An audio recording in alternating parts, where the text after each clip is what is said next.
All right, here we go. It's our episode here with Rob Staton from Seahawks Draft blog, episode 89.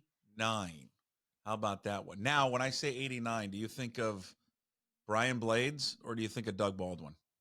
Oh, that's a good question. I mean, for me, probably Baldwin. Just that's my era. So yeah, I'll go with angry Doug Baldwin. Angry Doug Baldwin. It's because I'm older than you. I would go Brian Blades right away. God, I loved Brian Blades. He was the best. God, he was so good. I was doing a like who was the best Seahawks second best Seahawks wide receiver conversation the other day, and I blanked on Tyler Lockett. I'm like, oh, it's probably Doug Baldwin, but then I forgot about Brian Blades. But I went the whole stupid show without remembering Tyler Lockett like an idiot. Rob is with us, SeahawksDraftBlog.com. Go check it out, please. It's all brought to you by Superior Linen Service, family owned and operated since 1926. Provides the highest quality of products and services to the greater Puget Sound area. Get a free quote today at suplinen.com. Give him a call, 253-383-2636. And again, check out Rob's work, SeahawksDraftBlog.com. Also, YouTube and Twitter at Rob Staton. All right, where do you want to go first? You want to talk about that piece on Seahawks.com, the John Boyle piece? I love John to death because here's why John's a great guy. One, great hair. Two, great father. He's got he's a man of principle. He's got 3 daughters, for God's sakes. So, and he's a connoisseur of fine beer, Rob. And that man needs a lot of beer dealing with 3 daughters. But he's a terrific writer and reporter. And he has the cool access, right, because he works for the team, to get all the behind-the-scenes stuff. And he wrote the whole kind of behind-the-scenes of the draft and all of the inner workings of it and kind of, peeled it back. And then it was cool. Kind of showed you how the sausage is made. Yeah, I mean, I've only spoken to John once, and that was for the London game. And I was talking to Jessamine McIntyre and Dave Wyman at the practice, and we were talking about some things that are that have very different meanings in England, excuse me, than have in America. So, for example, they had no idea, because at the time you had a President Trump, and they had no idea that the word Trump in our country means fart. So, and that is, listen, if I would say, have you trumped? That's fart? That's nothing to do with Donald Trump. That is literally that is the word that we have for fart, a Trump. And they found that hysterical. And then I think John overheard the conversation. We ended up talking very briefly about the growing following of Seattle in England. And then it ended up appearing in an article. And I see my name on this Seahawks.com article was it was like whoa, that's amazing. Yeah. So you go around when someone like you're like, oh man, I'm in the who trumped? Do you say who trumped? Yes. Who's trumping? Have you trumped? Are you a trumper? Are you a trumper? Yeah, I mean if that's somebody who is a regular farter. God, that is funny. That is our word. That is, we do not like, people will use the word fart. Yeah. Trump is I would say it's a better word for it over here. Like, if you said, do you with the popularity of football, right? So American football, right? Here, let me ask you: when you talk about it over there, do you have to always say, when you say football, do you have to first preface it by saying American football? Yes. Okay. 100% of the time, because look, over here, football is what you guys would call soccer. Right. And a word of warning to any American or Canadian or anybody who isn't British, frankly, when you come over to England, you cannot use the word soccer. That's a heinous crime. Yeah. Like, that, you will just be told that they kick the ball with their feet. It's football, and that's it. It's football, and that's that. And you guys have American football. Some people over here who are not connoisseurs of the game would call it egg chasing or something along those lines, because the ball is the shape of an egg. Egg chasing, okay. But you have to call it American football. Okay, so you know what I'm going to look at after we're done recording here, episode 89 of the Rob Staton Show, SeahawksDraftBlog.com. Maybe you already know this. How did we come up with soccer? Like, how did we go from football to, let's call it soccer? Do you know what? I kind of think that the word may have originated from over here. and that it was just an alternative way of describing the game, and may even have been like the original name, but football is just such an obvious description for it when you're kicking the ball. So I don't know what the origins are, but I've got a little suspicion that we're to blame for this. Like, we've brought this on ourselves by offering the alternative name.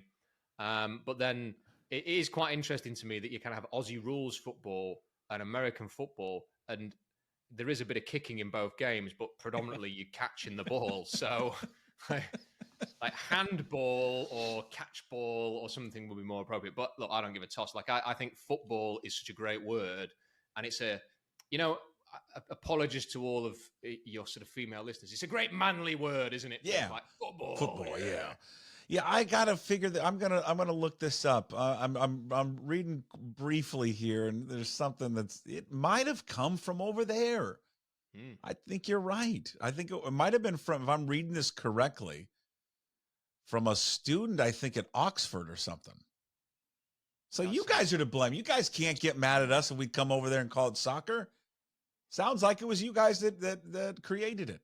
I'd offer to get the message out there, but I liked my face as it is, so okay. I don't want to be punched.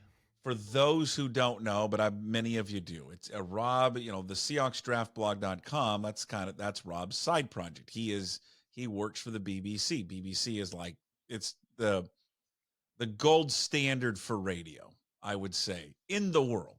I would say BBC is the gold standard for radio. Can you go on your next show, whether you're doing like a post-match recap, and just have this conversation? I, Rob Staton, am here to declare we should call it soccer. But listen, I'm not against, the provocative take to spark a great phone-in, because we love a phone-in over here. Like, it's for us, like, our show is basically call in, and the whole hour is people ringing in to essentially have an argument with you. So that would be one that would probably set the phones alight. Just do it and see what happens. I maybe I could cajole one of my team members to do it, because again, I appreciate my health. So I like that when you guys are like old school, like East Coast sports radio over here in the States. You guys will take phone calls, and that's like the primary method of it over there when you guys are doing your show. I'd say it's a lot more similar to East Coast sports radio than like West Coast. On West Coast. Like, it is that, sometimes there are shows where myself and one of my colleagues will basically just have a bit of a laugh, for an hour. Which is more of like your show was with Jim, but then there will be, for the most part, it is sort of angry people ringing in to say why their team is terrible. See, I love that. See, I get a kick out of it. I love when I'm back on the East Coast, I flip on like a show in like New York or Philly, and they're just taking calls after calls, and these guys are just bitching and moaning about the team.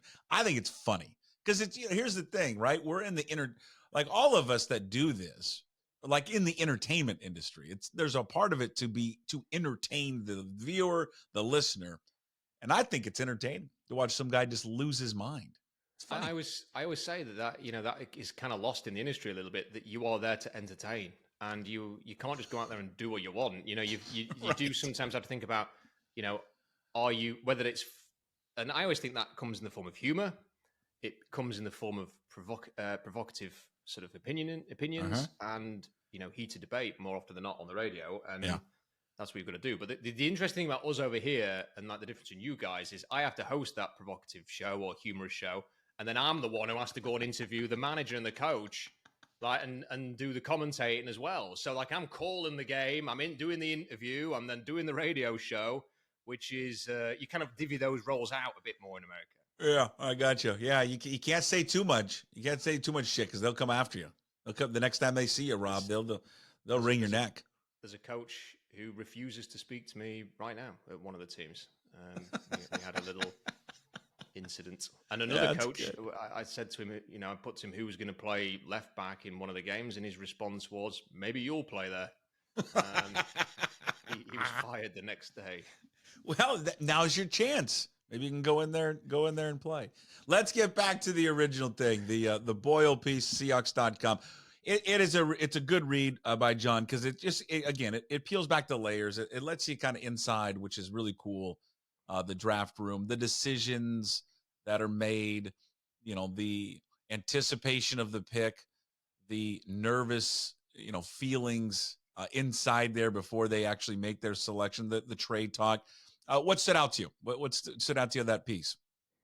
There were a couple of things that, as I was reading this, my eyes were popping out of my head and sort of thinking, I need to write about this. So the first thing was, because I love these bits of information that John had written, there were 19 players with a first round grade on Seattle's board.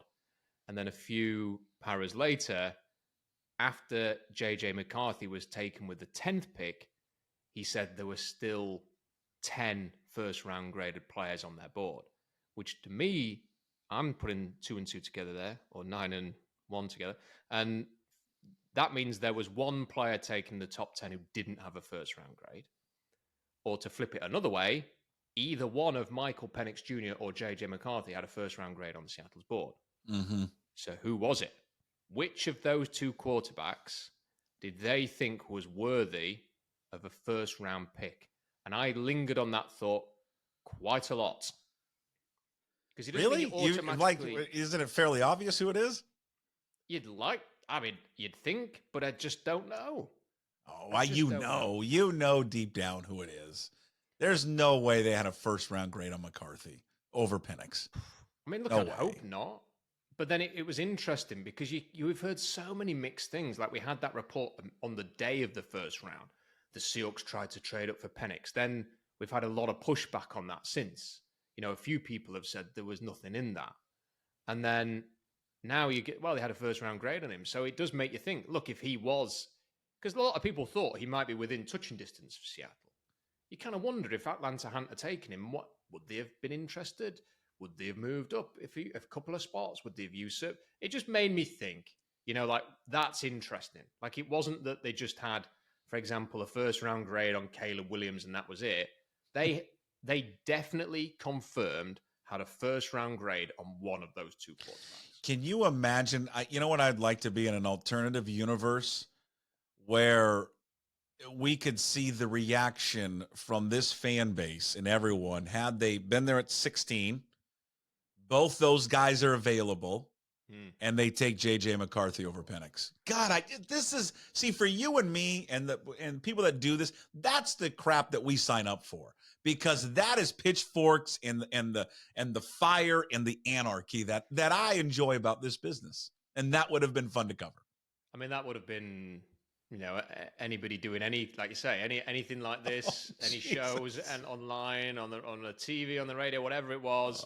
It would have been manna from heaven. So, yeah, it would have been very, very interesting. I just thought it was, look, because you can never tell. I think we're all kind of a bit more intrigued by quarterbacks in this sport because it's the most important individual sport within a position within a team game. Yeah, of course. In world sport. So, and while ever the Seahawks don't have that long-term answer, you spend a bit of time thinking about it. And then to sort of think, well, they watched one of these two players, and I think it probably is quite safe to say that they viewed Penix in that way. To sort of, they had a discussion. They graded him as a first round player. I find that interesting, and it shapes how you sort of I'm going to take that information into the next draft. Can you imagine having if they'd taken McCarthy and then McDonald sitting up there explaining why he did it, and then there's Grubb is sitting next to him or in the background, and then you'd just be watching Ryan Grubb's body language, all of it. Every time he says, "Well, we just McCarthy just I don't know, he just commanded it better." We like the way he spins the ball. Like you say, it would have been fascinating. How Ryan Grubb would have dealt with that when he spoke, when he was, like you say, when people were just observing him.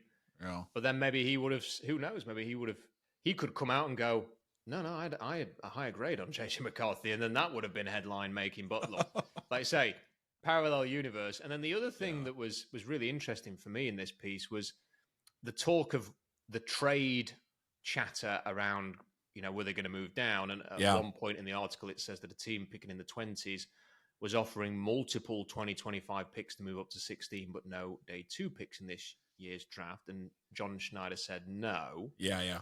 But then a little bit later on in the article, it says, while still mulling over an aforementioned trade involving 2025 compensation. So, okay, Schneider said no to the offer to move down and only getting picks next year. He might have said no on the phone, hoping for a better offer, but they were still talking about that offer. Yeah. Clearly, because it comes up again that they were mulling it over, and Schneider asked, is it Nolan Teasley? Tinsley, I think. For his assessment on that particular team's prospects for the 2024 season, wanting to know just how valuable next year's picks might be. So it wasn't just that they were thinking, it was, could this team give us a top 10 pick? Essentially, I think that's what they were saying, and trying to work out who it is. And then you kind of look through the list and you're trying to work out, who is it? And who could it have been? And I don't know. I mean, I like Philadelphia has almost no stock next year. So I don't think it was them. Could it have been the Bills moving up to get a receiver, for example? Maybe. I don't think they would have. I think you have a debate about Buffalo because they've changed the team. I don't think they would have had a debate, say, about Green Bay or Dallas. I think we kind of know what they are. Buffalo's kind of could be good, could be having a bit of a down year and a reset year. So I just wonder if it was them, and it would be so cool to know exactly what that offer was. Like, was it a first and a third next year, or first and a second next year, or whatever? And how would you feel about maybe a player from 27 plus an extra first next year versus Byron Murphy? I just think it's cool. Like, you get this kind of like the craziness that goes behind this kind of stuff, right? In terms of just the amount of trades they talk to, the stuff that I like about it, Rob, is just how it goes down to like the very last like minute and seconds, and they're working out deals, and it's so pressure packed, and you're sitting there as John detailed it. The one part of the story that I liked, the reaction from Steve Hutchinson when they selected Christian Haynes was, but as they're watching the picks go, and I can't remember who the team was that jumped in. I think it was the Colts. It was the that Colts had jumped who up, moved in for Goncalves. Yeah, who then end up and they know, and all their scouts said they're going to draft a lineman. So then they're like, oh God, is it going to be Haynes? Just imagine the anxiety, you fans, like all of us who are football fans, American football fans, okay?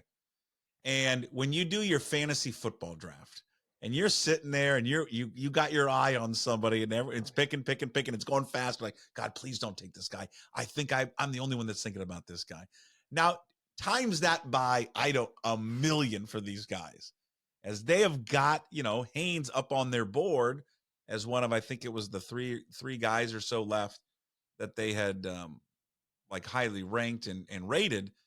And God, that just must be miserable. The pit in your stomach and the pressure and the anxiety of watching all these picks come off the board, especially right, Rob, when it's in a position that you are wanting to pick and you see guys flying off the board, and then you see a team jump in ahead of you and you know that they want to take a lineman. God, that's the stress factor has got to be out of control. I don't think I would have been able to be as patient as them. Like, I probably would have moved up. I would have found a way to get up a few picks, like the Colts did, I guess, to make sure that, like, I've watched the Colts behind the scenes video around their draft, and like they were stressing, like they were going, like, Seattle's going to take a lineman, and what about this team? And we've got to move up, and they did a deal to move up a few spots. Like, they weren't jumping anybody. They wanted to get Goncalves. Like, they'd done a great meeting with him. They showed the meeting that they had with him in the video at the combine. And they wanted to make sure they got him specifically and did not want to risk anything. And they moved up. And that'd be me. Like, I would have just gone, no, I have to have this person. I'm going up and getting him. I'm not leaving it to chance. So fair play to them, because they waited and they got their guy, and they would have wasted a pick. Yeah, I find it all fascinating. And because a lot of the messaging after the draft is, to take it back to sort of the pick of Byron Murphy was, this was the guy we wanted. We weren't moving down, et cetera, et cetera.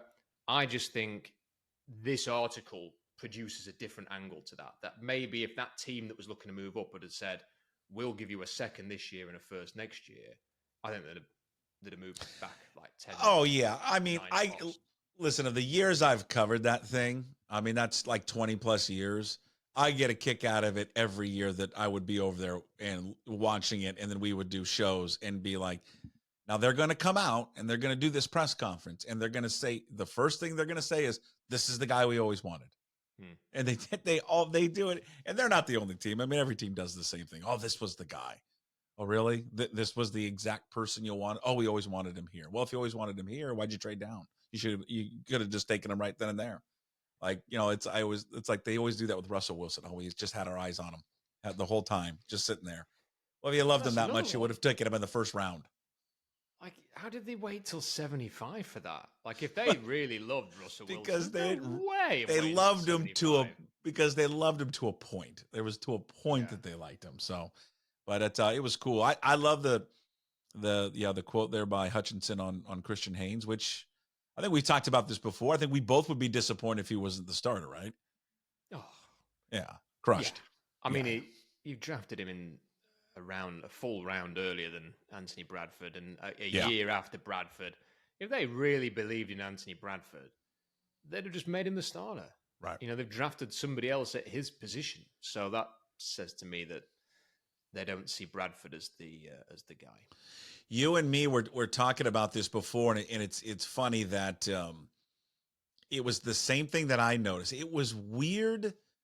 The draft stuff was weird to see like McDonald up there and not see Pete Carroll. And I know we've kind of rapped about that before. What was also really weird is when they had their rookie minicamp, and you're seeing like the post-practice press conferences, and it's not Carroll.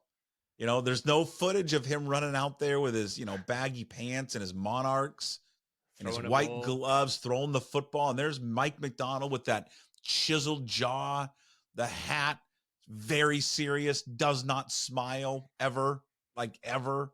And he gets up there and he's doing his press conferences. It's just, it's so weird. It's weird because like a lot of the players are the same. The GM is the same.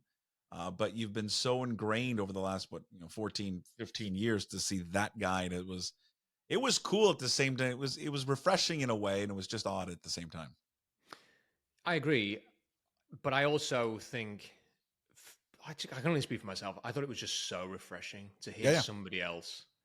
And I know I've got to probably move on from this eventually, but every time I sort of see the change, I think back to, if they hadn't have done anything, I don't think I could have dealt with another year of the same stuff, going into the same issues. Like, they had to make a change. And listening to McDonald, just the way that he speaks, it might not mean that much to a lot of people, but I guess for a sado like me, I'm listening to it. And the things that he talks about, it's just nice to hear some different stuff. And like how he's going to approach stuff. Like, I thought it was really interesting that when he basically just called out Byron Murphy and said he's got to get in the best shape, possible in the future, that he wasn't necessarily there for rookie minicamp. And I don't think that's a pointed finger at Byron Murphy, by the way. And I talked about this in a video I did on my YouTube channel this week. I think the draft process is terrible for these guys. They've under so much pressure to go and get in the best shape of their life for Combine Pro Day. Then they have a month flying around the country, eating the best steak and red wine that money can buy in each of the major cities in America. And then they basically get 2 weeks to like just sit in a big chair, which is what I would do, and go, oh, God, that's over. And then they have a party to celebrate being drafted. And listen, if I was Byron Murphy, I'd be having a couple of slices of pizza and the rest, and a couple of beers or a bottle of champagne that night, because you've been drafted 16th overall. And then what they do is they fly him over and go, right, rookie minicamp. And you kind of think, how is this like you're sort of up, down, best shape of your life. Now you don't have to be. Now you're flying everywhere. When I go on a flight, I feel like crap, like for a couple of days after, because you've eaten all the rubbish that they give you on the plane, and you've eaten all the rubbish that you get in the airport, and you might have had a drink, and then you get there and you just don't feel physically amazing. Yeah. And then you do that for a month, and then you're like, right, okay, rookie minicamp now. I just don't think that's so. I think it was a bit of a pointed message. I can never imagine Carroll sort of saying, yeah, Byron Murphy, that guy we've just taken 16th overall, needs to get it back in shape. Yeah. Like, it was just something that sort of stuck out to me a little bit. And I think it's important. I find these next few weeks so important. And I think the team does as well, because the players can't afford to be off on their conditioning while they're at home without any responsibility, they've got to be ready for training camp. Well, they have no equity built up with him. The veteran players, like any of the players, there's no equity. I mean, they don't, right? They had equity with Carroll. They don't have it with this guy. So, even for the veterans, Rob, I mean, they've got to start over themselves. They've got to earn his trust. They've got to earn, their keep on the team. I don't think he's just, going to come in there and start handing guys, gigs and stuff. And so I think it's important for those guys as well, the Geno Smiths and DK. And that's the one I'm going to focus in on a lot is how does he deal with DK Metcalf? I think that to me, and I talked about this a few days ago, I think it's one of the biggest storylines heading into the season that really no one's really talked about that much is that one. Because listen, Carroll gave that guy a lot of rope. You can act this way a lot. Remember, he never disciplined him, never punished him for all of it. Now I love the emotion he plays with. I do. There's a fire to him, but then there's a point where you go and you can't cross the line. And I know for these guys, it's hard not to cross it. They are in the most competitive adrenaline sport that we have. And they walk it to that line. And I do think it's hard to, rip it back. But he goes over it a lot. And I'm going to be real curious how McDonald handles that moving forward with him. Like when he has his first dust up, because it's coming. And not just McDonald. Ryan Grubb is not Shane Waldron. Like Ryan Grubb is a very different personality to Shane Waldron. Like he is not a shrinking violet. And his coaching style is very different. I can tell you that now.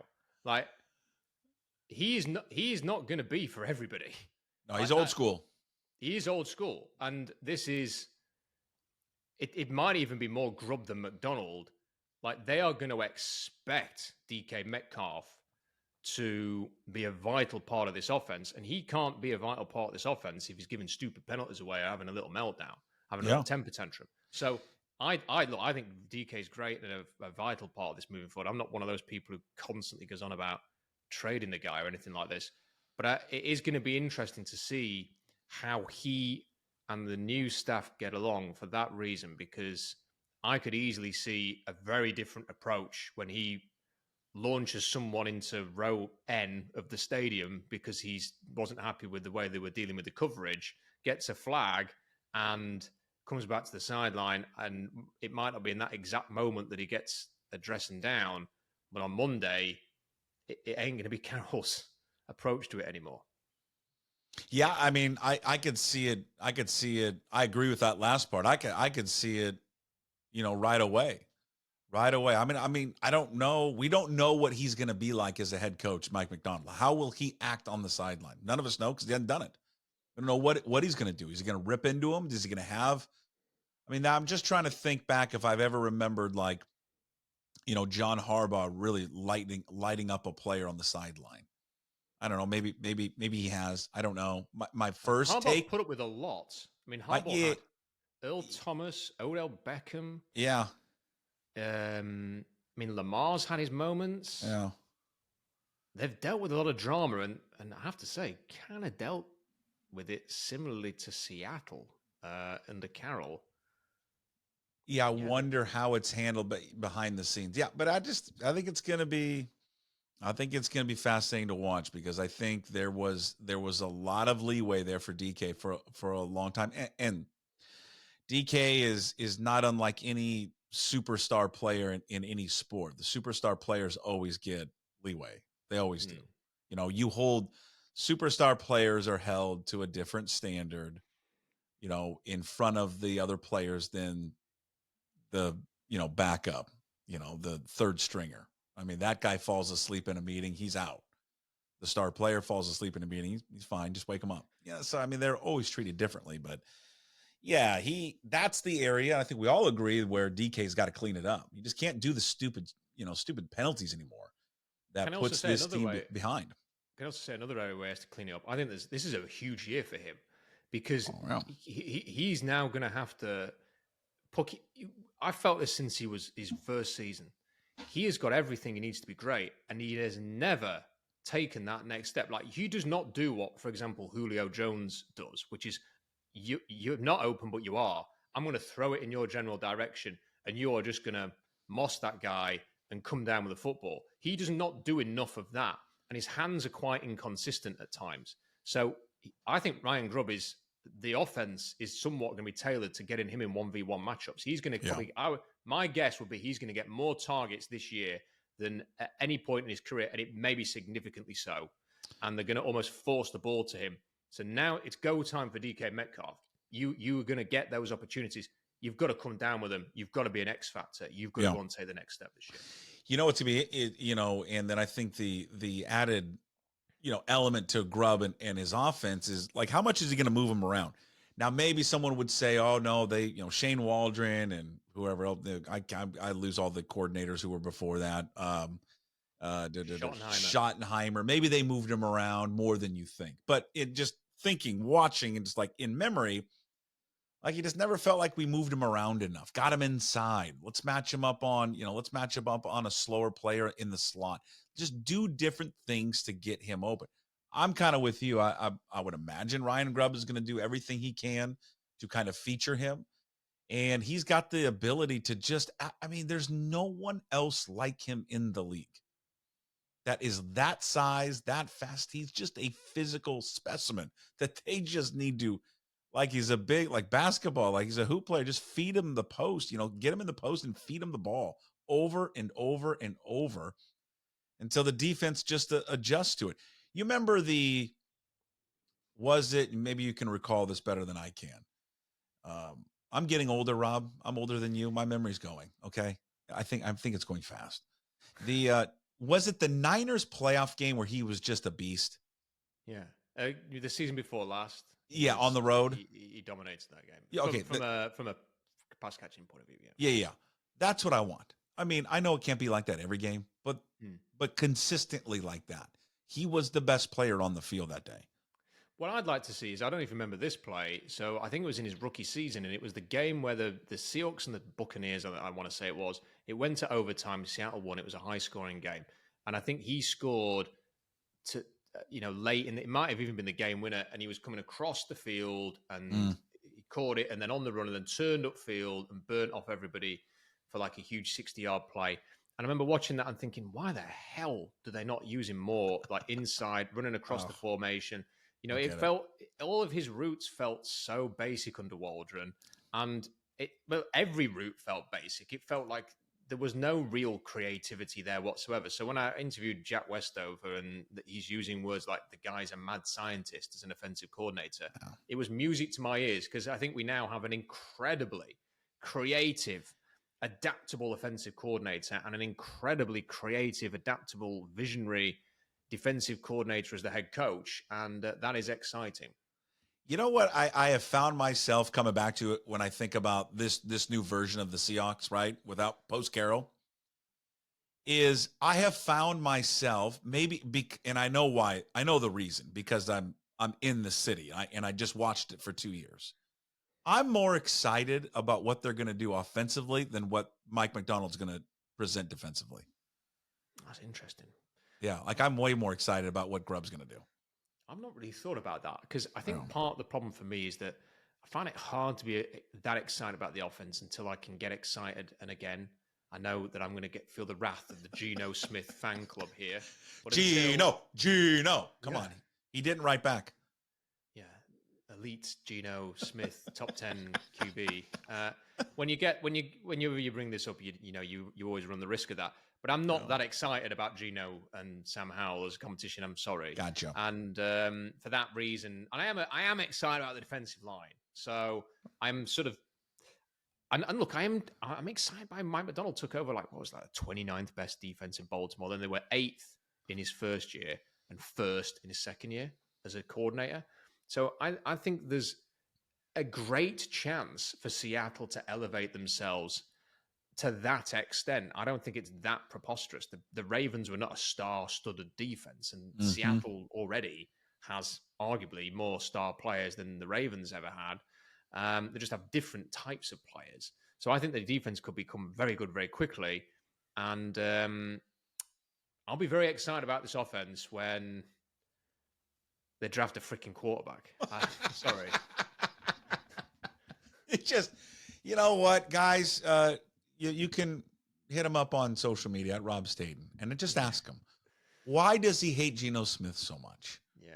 What's the point, dude? What did Geno do to you? All right, leave the poor guy alone. Can I say one thing about Geno Smith though? You can say whatever you want about him. My God, the guy needs to get off Twitter. Like, yeah, I'm with you on that one. Yep. Who's he going? I don't follow him. Is he going after somebody? Well, there was the thing last week where there is this account. It's a notorious. I blocked it this week because I'm sick of seeing it on my For You thing.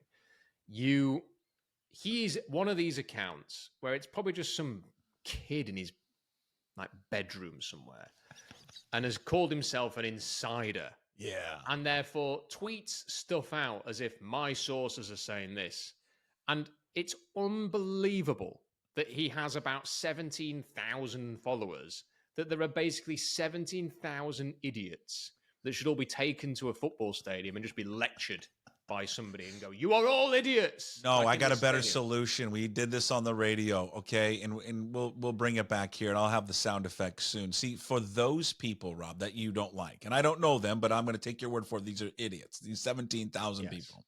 Yes. So, you know, like those shipping container barges? Yes. You put them all on the barge, okay? Yeah. Then you take the tugboat that has to carry the barge in and out of port, but that tugboat stays with it because there'll be no captain on the barge.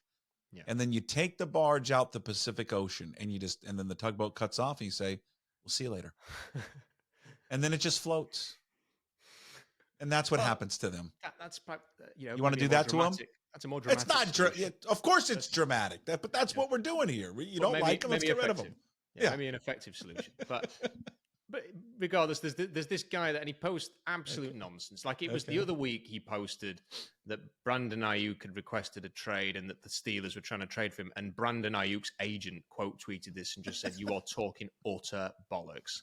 And then like that should have been it for really, because that should have been right. This is clearly a fake clown insider, fake insider. Yeah. And then he tweets this that Sam Howell's like could steal Geno's job, and you're thinking, "Oh God, here we go again." And Geno quote tweets the guy and says, "You don't know what you're talking about." And it's like, Geno, why are you wasting your time quote tweeting this guy? All you're going to do is encourage more of these people to come after you. He's constantly on social media, seemingly trying to like either just promote himself as a leader or trying to answer the critics, and it's like, honestly, give me a QB who doesn't even know what Twitter is any day of the week. Okay, so I found the guy because I didn't know who it was. All right. I'm going to follow him. Oh, no. You're on that shipping container. I hope you can swim. Should we get him on the show? We could do, but is he over 18? You know, is he allowed to come on? Well, his picture looks like he's over 18. Does he need permission from his parents to come on and tell us about his great NFL sources? He may.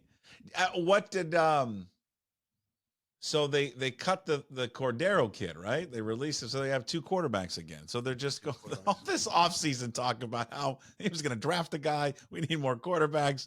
And just right back to square one again. We just have two guys. They gave this guy some guaranteed money. Yeah. So they expected he was going to stick around, and they've cut him after. I mean, listen, Puck, there was even something more hilarious about rookie minicamp because there was this guy, there was Tua's brother. They should make a sitcom about the three quarterbacks who were at rookie minicamp. Who was the third one? Tua's brother, you got Cordero, and you just got this big fat dude who was there. Like he looked like an offensive lineman. Can we husky or pleasantly plump? Okay. You know, I think fat's a little offensive. He was a substantial gentleman. What do you call a fat person in London? Person. A chubster, you know. Oh, what? A chubster. A chubster. Like a fat person. I'm not. Listen. Sorry if that offends anybody. Oh no, God no. Like he was a big guy. He had a pair of moves and a belly. Like and he was there, and I thought that was an offensive lineman. And someone sent me the picture and went, "Have you seen this? The third quarterback?" How did I miss this? Like, maybe I don't pay. Okay, I don't pay attention much to rookie minicamp. All right, I just whatever. But okay, it was a guy who'd been playing. I think at a very low level of college, or it may even have been something like the Arena League or something. I gotta find this guy. And he was about 300 pounds. No, he was not. Yeah, he was holding a football, and he's there with the quarterback, and he was there, and he was a huge guy, and it was unbelievable. Like, honestly, it looked like it would make a great sitcom to have the large gentleman to his brother and Cordero in like an apartment, reacting to the fact that all three of them have been cut by the Seahawks or not retained, and where their lives go from here would be a fantastic scene. I gotta find it. I find this guy because now I can't listen to anything else you're going to say until I find a picture. Text you the picture. Yeah, while we're on just text me right now because I want to see what this guy look. Okay, is he bigger than who was the guy in Kentucky? Jared Lorenzen? Do you remember? That's who he reminds me of. Yeah, he's that big. The guy was. Okay, I'm sending you. You're sending me the picture. The picture right now on text. Okay. So you will get it in 2 seconds. Prepare to be amazed. Is it like? Have you ever seen the movie Stand By Me? I haven't. Honestly, I've been meaning to watch it for a long time. Oh my God. How did I miss this? How did I miss this story? Look at this guy. He'd make a great center, wouldn't he? If they need another center. Center? Oh my God. He's so fat. He's got like knee fat. Yes.